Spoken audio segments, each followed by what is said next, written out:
The 5 keys to slow So what are down the 5 biological aging. keys to slowing down biological aging? Right, in my book, The Science of Aging Well, I talk about 5 key things. Now, before I discuss these 5 things with you, I'd like to point out a couple of things. Number one, these 5 keys are disproportionate, meaning they're not that critical when you're younger, when you're under 35, when you're under 40. But as you get increasingly older, they become exponentially more important, right? So that's what I mean when I say they're disproportionate. You don't really see the effects when you're young, but you will see a tremendous benefit if you apply them in your older years.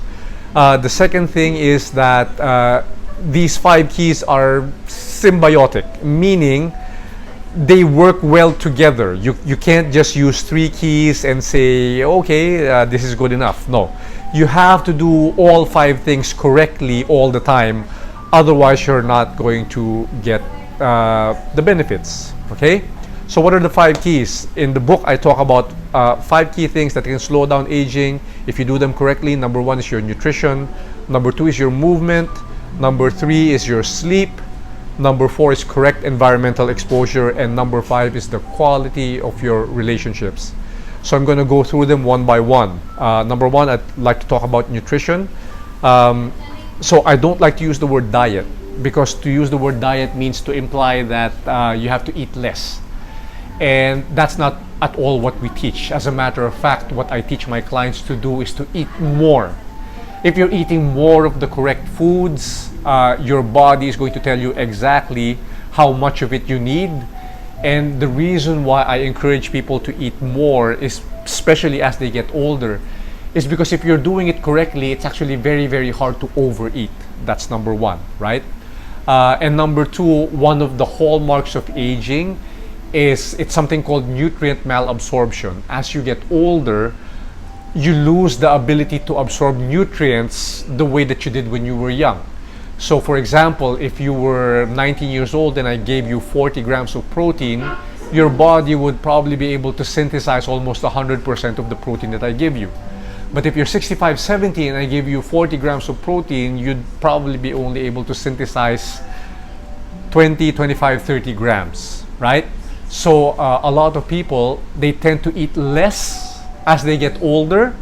And the problem with that is if you're eating less and you're absorbing even less, then that makes you prone to sarcopenia, which is age-related muscle loss, and that makes you prone to osteopenia and osteoporosis, and that increases, actually, that effectively accelerates aging for you, right? So number 1 is nutrition. That's key. Eat as much as you can while maintaining a healthy body composition and a healthy physiologic state, right? Number 2 is your movement.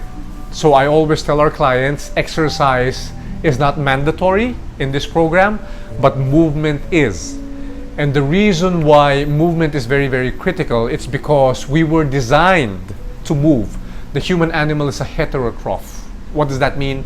That means we can't make our own food. And in order for us to eat, we have to move. In order for us to get calories, we have to spend calories. And so nature gave us bones and muscle for locomotion. And you will find that essentially the more you move, the thinner and healthier you become. The less you move, the fatter and the sicker you become, right? We were designed to move.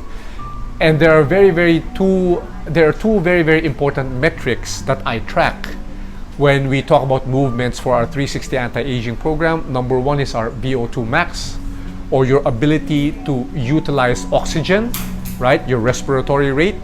And number 2 is physical strength.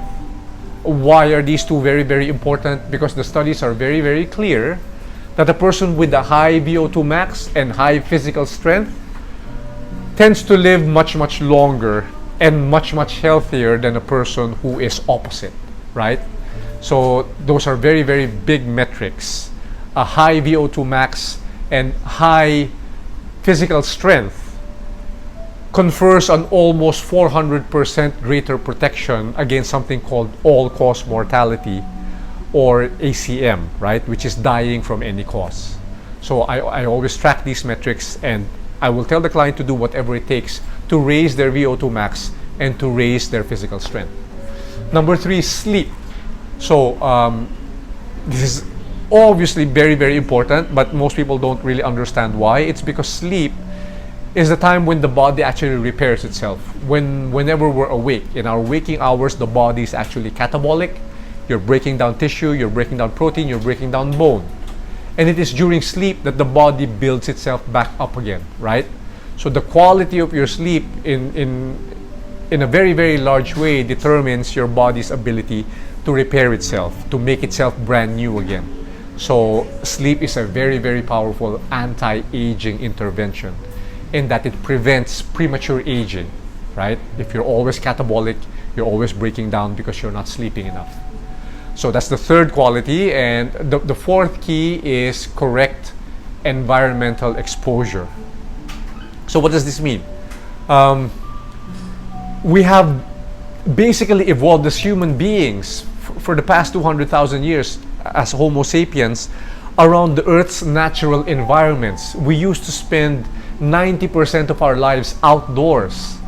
And now, the modern 21st century lifestyle has flipped that completely 180 degrees. Now we spend more than 95% of our time indoors, away from the natural stressors of our environment. So people think that stress is bad. Oh, all stress is bad. I should eliminate stress from my life. That's actually not true. The correct types of stress is actually very, very good. They're called hormetic stressors. Hormetic stressors are things that will temporarily cause stress to your body, but ultimately will make your body stronger because your body has to adapt to the stress, right? And these stressors are provided by our external environment. And if we fail to expose ourselves correctly, to being grounded to the earth, to being exposed to natural sunlight, to being exposed to having to hunt for our food, having to move, to forage, we are effectively making our bodies weaker. So chronic stress is bad, but actually environmental hormetic stress, as long as it's not too much, is actually good for you, right? It will effectively slow down aging. So the fifth key is the quality of your relationships. So probably more important than the first four combined is your reason for living and the quality of your relationships. So the science is very, very clear here. For individuals who are very, very long-lived, they have very, very strong and stable emotional connections with other people. So if you look at areas of the world where they have large populations of centenarians or people who live to over 100, you're talking about Ikaria, you're talking about Loma Linda, you're talking about Nagoya in Japan. These places, they have very, very different diets, they have very, very different lifestyles and cultures, but the one thing that they all have in common is that they have very, very strong community relationships. The old people interact with the young. The old people are still useful to society, right? They're still contributing. They're still part of the group. And scientists believe that this is one of the reasons why these people actually live long and healthy. And if you have good quality relationships, that has actually been shown to slow down your rate of aging.